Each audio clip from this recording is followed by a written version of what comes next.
तुर्की और सीरिया में भूकंप ने भीषण तबाही मचाई है। रिक्टर स्केल पर इस भूकंप की तीव्रता 7.8 थी और इसका केंद्र पूर्वी तुर्की का गाजियाटेप प्रांत था। बताया जा रहा है कि भूकंप से अब तक 1400 से ज्यादा लोगों की जान चली गई है। वहीं तकरीबन 2000 की संख्या में इमारतें ताश की पत्तों की तरह ढह गई। उत्तर पश्चिम तुर्की में साल 1999 में आए शक्तिशाली भूकंप में करीब 18,000 लोग मारे गए थे। हम अक्सर ये सोचते हैं कि भूकंप आता क्यों है, तो इसका जवाब सीधा तो बिल्कुल नहीं है, लेकिन इसे समझना बड़ा आसान है कि भूकंप क्यों आता है। धरती के अंदर 7 प्लेट्स हैं। ये प्लेट्स हर वक्त घूमते रहती हैं, लेकिन कुछ ऐसी भी जगहें हैं जहां पर ये प्लेट्स आपस में ज्यादा टकराती हैं। ऐसे जोन को फॉल्ट लाइन कहा जाता है। बार बार टकराने के कारण प्लेट्स के कोने मुड़ जाते हैं। इससे ज्यादा दबाव भी पड़ता है और प्लेट्स टूटने लगती हैं। इसके बाद नीचे की ऊर्जा बाहर निकलने का रास्ता ढूंढने लगती है। इसी डिस्टरबेंस की वजह से धरती पर भूकंप आता है। भूकंप का केंद्र धरती के अंदर जितना कम नीचे होता है, तबाही उतनी ही ज्यादा होती है। भूकंप से पहले भी तबाही हुई है और कई जाने गई हैं। इन सब के बीच हर बार हमारे सामने रिक्टर स्केल नाम की चीज सामने आ जाती है। क्या होता है रिक्टर स्केल और इसके कम या ज्यादा होने से कितनी तबाही मच सकती है, चलिए इसको समझते हैं। भूकंप की तीव्रता नापने के लिए रिक्टर पैमाने का इस्तेमाल किया जाता है। इसकी खोज अमेरिकी वैज्ञानिक चार्ल्स रिक्टर और बेनो गुटरबर्ग ने 1935 में की थी।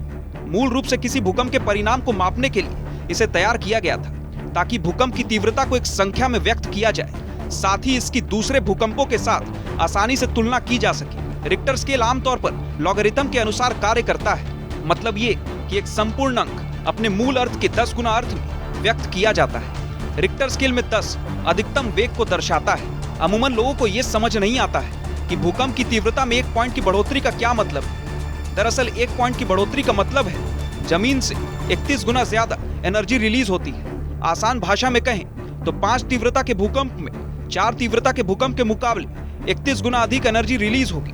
अब तक 8.6 तीव्रता से अधिक का भूकंप रिकॉर्ड नहीं किया गया है। 1960 में चिली में आया भूकंप 8.6 तीव्रता का था। चलिए अब आपको बताते हैं कि भूकंप किस रिक्टर पर कितनी तबाही मचा सकती है।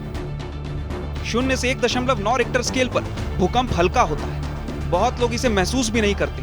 2 से 2.9 रिक्टर स्केल पर भूकंप आने पर हल्का कंपन महसूस होता है। 3 से 3.9 रिक्टर स्केल पर भूकंप आने पर आपको जोर का झटका लगेगा। 4 से 4.9 रिक्टर स्केल का भूकंप घरों की खिड़कियों को तोड़ सकता है, घर के अन्य सामानों को नीचे गिरा सकता है। जब आपका सामना 5 से 5.9 रिक्टर स्केल वाले भूकंप से होता है तो घरों का पंखा, भारी फर्नीचर या अन्य बड़े सामान हिल सकते हैं। 6 से 6.9 रिक्टर स्केल पर भूकंप आने पर इमारतों की नींव हिल सकती है। 7 से 7 रिक्टर स्केल पर भूकंप आने पर इमारतें गिर जाती हैं, जमीन के अंदर पाइप फट जाते हैं। 8 से 8.9 रिक्टर स्केल पर भूकंप आने से बड़े पुल भी गिर जाते हैं, इमारतें ताश की पत्तों की तरह ढह जाते हैं। 9 और उससे ज्यादा रिक्टर स्केल का भूकंप अपने साथ तबाही लाता है। ये ऐसा होता है कि मैदान में खड़े व्यक्ति को जमीन लहराती दिखती है और समंदर में सुनामी सा नजारा होता है।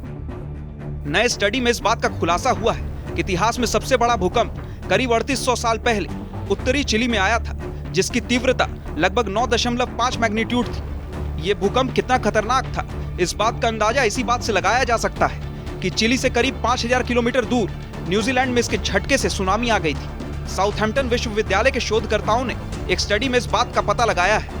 कैजुअलिटी के लिहाज से दुनिया का सबसे खतरनाक भूकंप चीन में 1556 में आया था, जिसमें 8,30,000 लोगों की मौत हुई थी। हाल में तुर्की और सीरिया में आई भूकंप से एक बार हमें चेतने की जरूरत है। आपकी क्या है इस खबर पर राय, हमें कमेंट सेक्शन में जरूर बताएं। देश और दुनिया की तमाम बड़ी खबरों के लिए सब्सक्राइब करें हमारा YouTube चैनल TV9 भारतवर्ष।